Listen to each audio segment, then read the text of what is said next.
एक भयावह अनुभव। रामपुर गांव का नाम सुनते ही एक अजीब सा डर सबके दिलों में बैठ जाता था।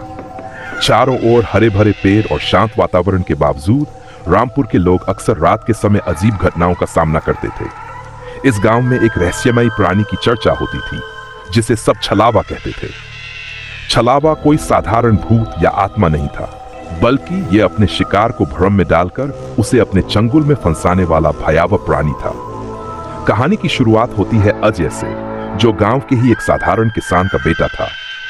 अजय पढ़ाई के लिए शहर गया हुआ था, लेकिन दशहरे की छुट्टियों में वह गांव वापस आया। घर आने पर अजय ने सुना कि गांव में कुछ अजीब घटनाएं हो रही हैं। लोग रात को जंगल की ओर जाते समय गायब हो जाते थे, या फिर उन्हें ऐसे हालात में पाया जाता था कि वे अपने होश में नहीं होते थे। कोई कुछ कह नहीं पाता था कि उनके साथ क्या हुआ था। एक रात अजय के दोस्तों ने जंगल में जाने का फैसला किया। उन्हें यह यकीन नहीं था कि छलावा जैसी कोई चीज सच में होती है। वे इसे सिर्फ एक पुरानी कहानी मानते थे, जिसे गांव वाले डर के मारे फैला रहे थे। अजय भी अपने दोस्तों की बातों में आकर उनके साथ चल पड़ा। रात के समय जब पूरा गांव सो रहा था, अजय और उसके 3 दोस्त जंगल की ओर निकल पड़े। जंगल में घुसते ही सब कुछ शांत था। पेड़ों से हल्की हवा चल रही थी और चांदनी की रोशनी में जंगल का रास्ता साफ दिखाई दे रहा था। लेकिन जैसे जैसे वे गहरे जाते गए, माहौल बदलने लगा। हवा ठंडी होती गई, पेड़ों की शाखाएं अजीब तरीके से हिलने लगी और पक्षियों की आवाजें भी खामोश हो गई। अचानक अजय को ऐसा महसूस हुआ कि कोई उनके पीछे पीछे चल रहा है। उसने मुड़कर देखा, लेकिन वहां कुछ नहीं था। फिर उसके दोस्तों में से एक, रोहित, बोला, क्या तुम्हें भी ऐसा महसूस हो रहा है कि कोई हमारी ओर देख रहा है?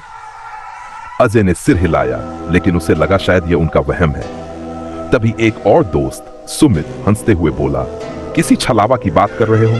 ये सब सिर्फ कहानियां हैं।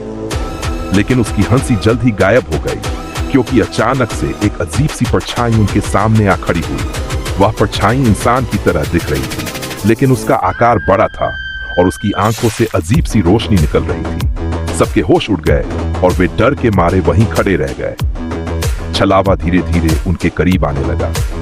उसकी चाल में एक अजीब सी शांति थी, जैसे वह जानता था कि ये लोग अब उसके चंगुल से नहीं बच सकते। अजय ने अपने दोस्तों को चिल्लाकर कहा, भागो, और सब जंगल की ओर दौड़ने लगे। लेकिन छलावा का जादू केवल उसे देखना ही नहीं था। जैसे जैसे वे भागने लगे, जंगल का रास्ता बदलने लगा। पेड़ उनके रास्ते में आकर खड़े हो गए और अंधेरा इतना गहरा हो गया कि उन्हें कुछ दिखाई नहीं दे रहा था। छलावा के कदमों की आवाज उनके कानों में गूंजने लगी। रोहित सबसे पहले गिरा। उसने किसी अदृश्य शक्ति के कारण अपने पैर खो दिए और वहीं धड़ाम से गिर पड़ा। अजय ने उसकी मदद करने की कोशिश की, लेकिन तभी रोहित की चीखें गूंज उठी और वह छलावा के सामने खींच लिया गया। रोहित के चेहरे पर भय साफ झलक रहा था और उसकी आंखों में मौत का डर था। अजय और बाकी दोस्त डर के मारे भागते रहे, लेकिन छलावा का जादू अब और भी तेज हो गया था।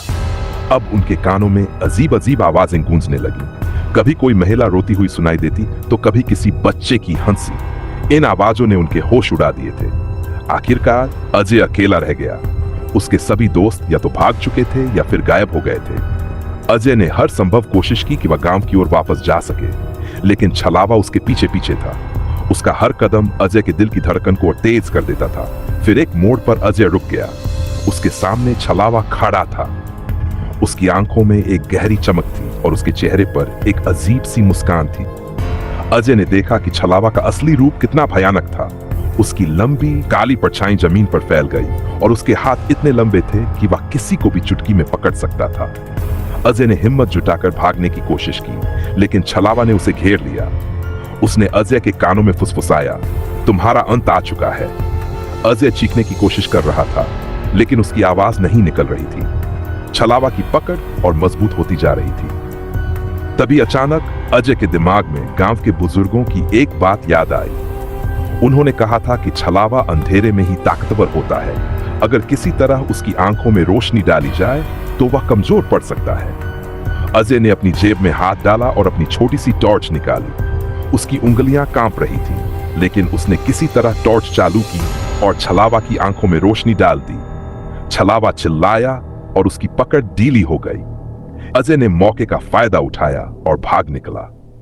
किसी तरह अजय गांव वापस पहुंचा। वह पूरी तरह से हाँफ रहा था और उसके कपड़े मिट्टी से सने हुए थे। गांव वालों ने उसे इस हाल में देखकर घेर लिया। उसने किसी तरह पूरी कहानी सुनाई, लेकिन उसके दोस्त कभी नहीं मिले। उस रात के बाद से अजय को अक्सर नींद में छलावा के सपने आते रहते थे। गांव वालों ने फिर से जंगल की ओर जाने की हिम्मत नहीं की और रामपुर का जंगल हमेशा के लिए रहस्यमयी और डरावना बना रहा। छलावा की कहानी गांव में पीढ़ी दर पीढ़ी सुनाई जाती रही और हर बार लोग इसे सुनकर कांप उठते थे। लेकिन जो कोई भी अजय के अनुभव से गुजरा था, वह जानता था कि छलावा सिर्फ एक कहानी नहीं, बल्कि एक भयावह सच्चाई थी। इस कहानी का उद्देश्य केवल मनोरंजन है और यह ग्रामीण लोक कथाओं पर आधारित है।